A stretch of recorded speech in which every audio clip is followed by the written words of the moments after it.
What if Bossdk was in the world of Dragon Ball human path? Quick disclaimer, there can be the Namekian, the Saiyan's path, and all this other stuff, which surprisingly enough, they all could be intertwined. So this is how the story begins. So one fateful day of doing the usual stuff that Bossdk does, when he has more than enough free time, he proceeds to start his training as regular day. You know, he's doing his training, he's punching, he's fighting, he's kicking, he's doing this, all these different moves and all these different techniques. Now you may be wondering, wait, does DK know martial arts? Not exactly. Simply put, with enough meditation and enough clear thoughts, he was able to retain and gather information from his past lives, his past attempts at living in different worlds, in different multiverses. But for this variation of DK, this one was unique. This one was different. Because as he lays down to go to his slumber, his sleeps, he realizes he feels a little funny. He feels a little weird. He swears he hears and sees something, but he pays it no mind because he's off in the dreaming land. He's about to fade away into consciousness. And all he hears is, "State your wish." And he chuckles to himself ever so quietly, thinking, whatever, cool. And since the last anime he watched was Dragon Ball Z Super, and he watched that not that long ago, and he was, you know, enjoying how these people powered up and got so strong, he wondered to himself, what would it be like if I was in that world? What would I be able to accomplish? Would I be able to become the most strongest being in existence? Man, that would take too long. But before he fully drifts off, he does mutter, at least internally to himself, a light phrase. All he says is, I wish I was in the world of Dragon Ball.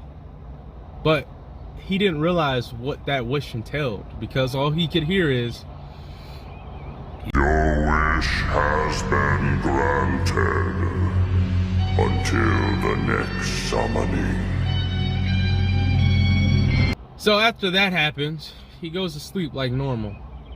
But when he awakens from his slumber, he gets up, he stretches a little bit. Something's hitting his head. And he's like, what is this hitting me? It's my hair? Wait, what? Realizing that he has dreads again, he's confused, he's lost. I haven't had dreads since I was like 19, 17. Looks at his body and realizes his wristbands that he had on prior aren't on him no more.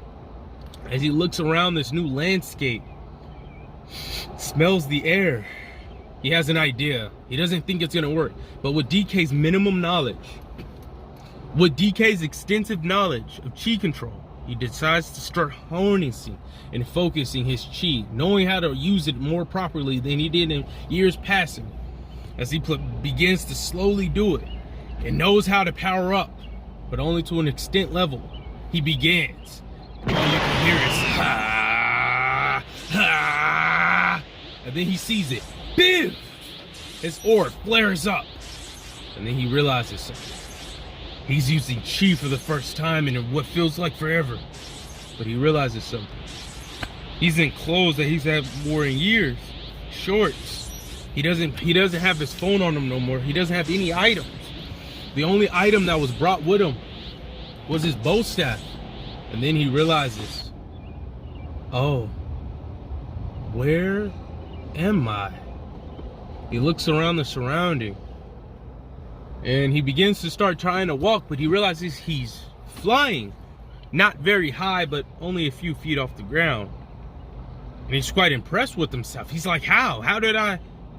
Oh, then he has a recollection to what happened right before he drifted off into the land of sleep. He realizes he's in the world of Dragon Ball Z. Wait, no, that's not the wish he made. As fear, panic, and many thoughts rushes through. He didn't finish the sentence. He said Dragon Ball. So he proceeds to immediately head to Kami's house. Now you may be pondering, how would he know where Kami's house is at? He's never been here before. But he does have the ability to sense ki to a very minute level. And he realizes something. Master Roshi's ki is distinct because he's one of the strongest earthmen. So if he heads over here, he'll be able to find out. Boom, he plops down. And he goes to Master Roshi. He's like, hey, are you Master Roshi? And Master Roshi comes out. Yeah, it's me. I'm Master Roshi. Who are you, young timer? I'm like, sorry, I just have a question. Showing as much respect as he can to the master, due to the simple fact of he needs answers and he doesn't want to get on Roshi's bad side. Plus, he didn't have any time to get any dirty magazines, if you may. He simply says, Master, I would like to ask you a question. He's like, yeah, go on with it. What age is this? For those people that don't know, age are the time periods or the years of Dragon Ball Z. And since I don't know this shit now, I'll probably have it popped up on here of when did Dragon Ball Z start and all that other stuff. But maybe about 20 or 30 years prior to the world of Dragon Ball. So, with that being said, this is before Broly, Vegeta, Goku, any of them are born. Frieza's still at large. A lot of stuff is going on. Okay? So, with this being realized and this being said, DK is very lost. He's like, what the fuck am I gonna do? He thinks he should get trained by Roshi, but he's like, nah, I got a better idea. But before he leaves, he asks Master Roshi, hey, do you have any of those Dragon Balls? Master Roshi replies accordingly, Dragon Balls? What are those, kid? I don't know nothing about no Dragon Ball. What? Sorry, Sensei. He's like, sorry, sir. I was just playing. He's like, well, I have heard a legend of if you gather 7 mystical orbs, you'll be able to achieve one singular wish. That could be money, that could be fame, or it could even be girls. Yeah. Thank you very much, Sensei. Your insight basically brown-nosing it to the highest degree. But DK knew that he would want to stay in his good graces for the simplicity of dealing with this old timer. He never knows if he's gonna come back because DK doesn't have his plan, but he has a rough idea what he wants to do. So he spends the next years training and doing real training. Since he's not a real person in this world, sort of speaks, he has no responsibility, he has no job, he has none of it. He can train and only train. And since he's able to fly, he decides to go up to a mountain type and practice all the stuff he already knew, but was struggling to produce. Without any restrictions or without any restraints or any responsibilities, he can devote himself to this cause graciously. Even if he did decide to die or did die, he could just fight in the afterlife. That, okay, he hasn't performed any good deeds, so maybe it might take some time for him to get his body. So throughout these years of training and continuously honing what he does know and doing very basic things, basically being a master at the basics, he was able to gain some decent leg weight. We could say the power levels maybe around the 300 mark due to the harsh conditions and training like his life depended on it. Unlike other humans and other people in general, having a natural talent for chi control and overall spirit and things of the 6th dimension allowed DK to push his limits to the highest he's ever reached, knowing that this is not nearly his peak. Throughout this time, he was collecting the Dragon Balls. He had all of them except one, but he didn't know where to find it. He's thinking about the Pilaf gang, but no, they shouldn't be around during this time.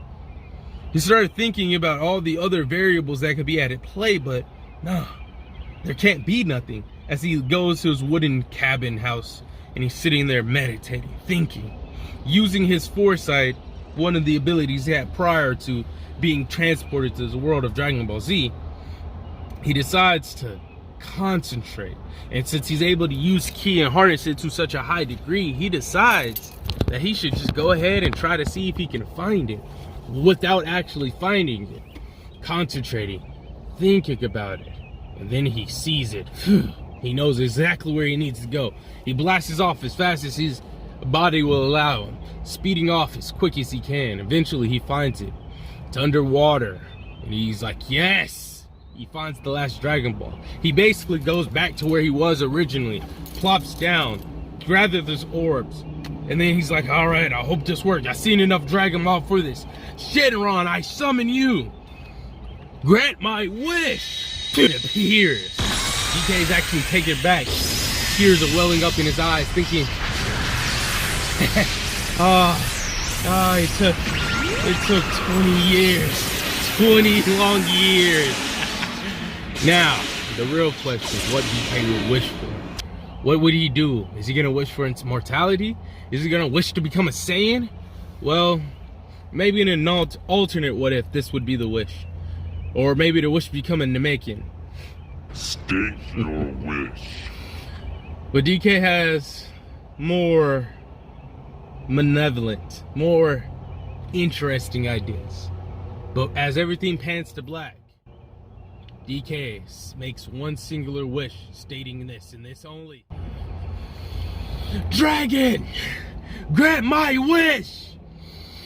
Transport me to the planet where the Namekians hail from, planet Namek. Your wish has been granted. And that's where we'd end this part off, peeps.